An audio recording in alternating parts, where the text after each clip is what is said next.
আসসালামু আলাইকুম।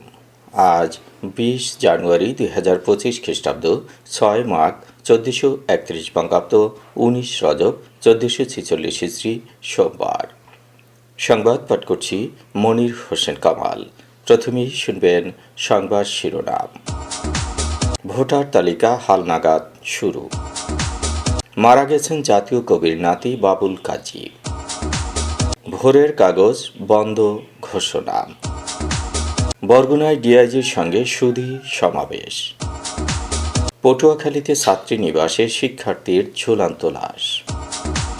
ভোলায় মাদ্রাসা ছাত্রীর আত্মহত্যা। মাইকিংয়ে রেকর্ড করা হয় লোকবেতারে। শুনলেন সংবাদ শিরোনাম, এবার বিস্তারিত।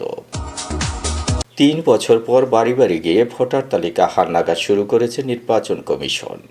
এ কার্যক্রম চলবে আগামী ৩ ফেব্রুয়ারি পর্যন্ত। এবার যাদের জন্ম ২০০৮ সালের ১ জানুয়ারি বা তার আগে তাদের তথ্য সংগ্রহ করা হবে। ভোটার তালিকা হালনাগাদে নতুন ভোটার হওয়ার জন্য যেসব কাগজপত্র তথ্য সংগ্রহকারীদের দিতে হবে তার মধ্যে রয়েছে ১৭ ডিজিটের অনলাইন জন্ম সনদের কপি, জাতীয়তা নাগরিকত্ব সনদের কপি, নিকট আত্মীয়ের এনআইডির ফটোকপি, এসএসসি দাখিল সমমান ৮ম শ্রেণী পাশের সনদের কপি, বিদ্যুৎ, গ্যাস, পানি অথবা চৌকিদারি রসিদের ফটোকপি। ভোটার হওয়ার সময় যেসব বিষয়ে সতর্ক থাকতে হবে তা হল নিজের নাম, বাবা মা এর নাম জন্ম নিবন্ধন বা শিক্ষা সনদের সাথে হুবহু মিলিয়ে লিখতে হবে। জন্ম তারিখ অবশ্যই জন্ম নিবন্ধন বা শিক্ষা সনদ অনুযায়ী হতে হবে। স্থায়ী ঠিকানা লেখার ক্ষেত্রে অবশ্যই ভোটারের প্রকৃত স্থায়ী ঠিকানা লিখতে হবে। কোনো অবস্থাতেই দ্বৈত বা দুইবার ভোটার হওয়া যাবে না। একাধিকবার ভোটার হওয়া আইনত দণ্ডনীয় অপরাধ। কেউ একাধিকবার ভোটার হলে আঙ্গুলের ছাপ পরীক্ষার মাধ্যমে তা সহজেই শনাক্ত করা যায়। দগ্ধ হয়ে হাসপাতালে চিকিৎসাধীন বাবুল কাজী মারা গেছেন। তিনি জাতীয় কবি কাজী নজরুল ইসলামের নাতি। বাবুল কাজী ঢাকার জাতীয় বার্ন ও প্লাস্টিক সার্জারি ইনস্টিটিউটে চিকিৎসাধীন ছিলেন। তার শরীরের ৭৪% দগ্ধ হয়েছিল। তিনি গতকাল বিকেল ৫:৩০টায় মারা যান। গত শনিবার ভোর ৫টার দিকে রাজধানীর বনানীর বাসায় গ্যাস লাইটার বিস্ফোরণে গুরুতর দগ্ধ হন কাজী বাবুল। বনানী কবরস্থানে মায়ের কবরে বাবুল কাজীকে দাফন করা হয়েছে। স্বাধীনতার পরপর কাজী নজরুল ইসলামকে ভারত থেকে বাংলাদেশে আনার সময় পরিবারের সঙ্গে এসেছিলেন বাবুল কাজী। তিনি জাতীয় কবি কাজী নজরুল ইসলামের ছেলে আবৃত্তিকার কাজী সব্যসাচীর ছোট সন্তান। বাবুল কাজীর বড় দুই বোন খিলখিল কাজী ও মিষ্টি কাজী। দেশের জনপ্রিয় দৈনিক ভোরের কাগজের প্রধান কার্যালয় বন্ধ ঘোষণা করা হয়েছে। একটি নোটিশের মাধ্যমে আজ এ ঘোষণা দিয়েছেন মালিকপক্ষ।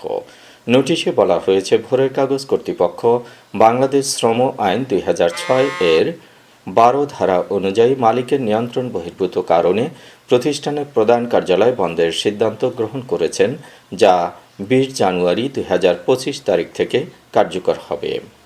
গত কয়েকদিন ধরেই ভোরের কাগজের কয়েকজন সংবাদকর্মী ৮ম ওয়েজ বোর্ড অনুযায়ী বেতন দাবি এবং তাদের নিয়োগের তারিখ থেকে বকেয়া পাওনা পরিশোধের জন্য আন্দোলন করছিলেন।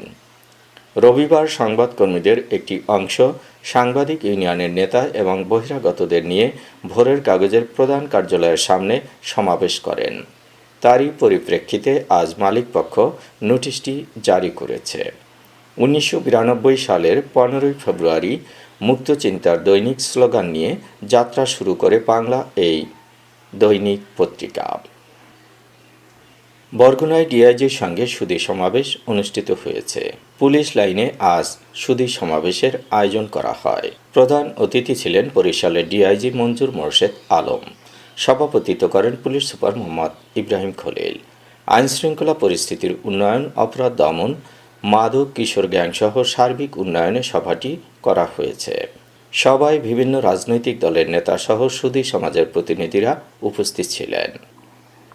পটুয়াখালীতে এইচএসসি দ্বিতীয় বর্ষের এক শিক্ষার্থীর ঝুলন্ত লাশ উদ্ধার করেছে পুলিশ।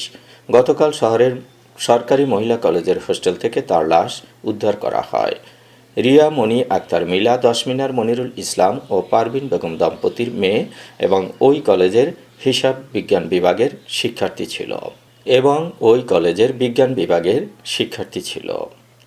সরকারি মহিলা কলেজের অধ্যক্ষ মোদাচ্ছির বিল্লাহ জানিয়েছেন, রিয়া ওই ছাত্রীনিবাসের 2001 নম্বর কক্ষে থাকত। রিয়া অত্যন্ত মেধাবী এবং গোল্ডেন জিপিএ পাওয়া শিক্ষার্থী ছিল। এ ঘটনায় নাহিয়ান নামের এক যুবককে জিজ্ঞাসাবাদের জন্য আটক করা হয়েছে। তিনি নিজেকে ওই শিক্ষার্থীর স্বামী দাবি করেছেন। ভোলার লালমোহনে বিয়ের 9 দিনের মাথায় প্রেমিকের সঙ্গে পালিয়ে যান এক মাদ্রাসা ছাত্রী। পরে সেই প্রেমিকের কাছ থেকে ফিরিয়ে আনায় নূপুর বেগম নামে 10ম শ্রেণীর ওই শিক্ষার্থী গলায় ফাঁস দিয়ে আত্মহত্যা করেছেন। গতকাল ধলি গৌরনগর ইউনিয়নের কুমারখালী গ্রামে এ ঘটনাটি ঘটেছে। নূপুর বেগম কুমারখালী গ্রামের সেলিম ব্যাপারীর মেয়ে। গত 10 জানুয়ারি তার পরিবার লর্ড হার্ডিন্স ইউনিয়নের পেরিমোহন গ্রামের এক মাদ্রাসা শিক্ষকের কাছে নূপুরকে বিয়ে দেয়। তবে নূপুরের সঙ্গে তার ক্লাসের শান্ত নামের এক সহপাঠীর প্রেমের সম্পর্ক ছিল। গত 16 জানুয়ারি স্বামীর বাড়ি থেকে শান্তর সঙ্গে ঢাকায় পালিয়ে যায় নূপুর। গতকাল সকালে খবর পেয়ে তার পরিবার ঢাকা থেকে মেয়েকে উদ্ধার করে বাড়িতে নিয়ে আসে। এরপর সকাল 8:30টার দিকে নিজের ওড়না দিয়ে গলায় ফাঁস দেয় নূপুর। পরিবারের সদস্যরা তাকে উদ্ধার করে উপজেলা স্বাস্থ্য কমপ্লেক্সের উদ্দেশ্যে রওনা দিলে পথিমধ্যেই মারা যায়। মাইকিংয়ে রেকর্ড করা হয় লোকবেতারে। সুমধুর ও সুস্পষ্ট কণ্ঠে মাইকিংয়ের জন্য লোকবেতারের বিকল্প নেই। লোকবেতারের সাউন্ডপ্রুফ স্টুডিওতে করা হচ্ছে গান ও নাটকের রেকর্ড। সেই সাথে লোকবেতারে নামমাত্র টাকায় প্রচার করা হচ্ছে বিজ্ঞাপন। 15 সেকেন্ডের বিজ্ঞাপন প্রচারিত হচ্ছে মাত্র 500 টাকায়। 30 সেকেন্ডের বিজ্ঞাপন 1000 টাকা, 45 সেকেন্ডের বিজ্ঞাপন 1500 টাকা আর 1 মিনিটের বিজ্ঞাপন প্রচার করা হয় মাত্র 2000 টাকায়। নির্ধারিত টাকার বিনিময়ে প্রতিদিন কমপক্ষে 5 বার করে পুরো 1 মাস বিজ্ঞাপন প্রচার করা হবে। মাইকিং ও বিজ্ঞাপনের জন্য যোগাযোগ করবেন 0-1-77-55-66-445 নম্বরে। এবারে শুনবেন আবহাওয়ার খবর।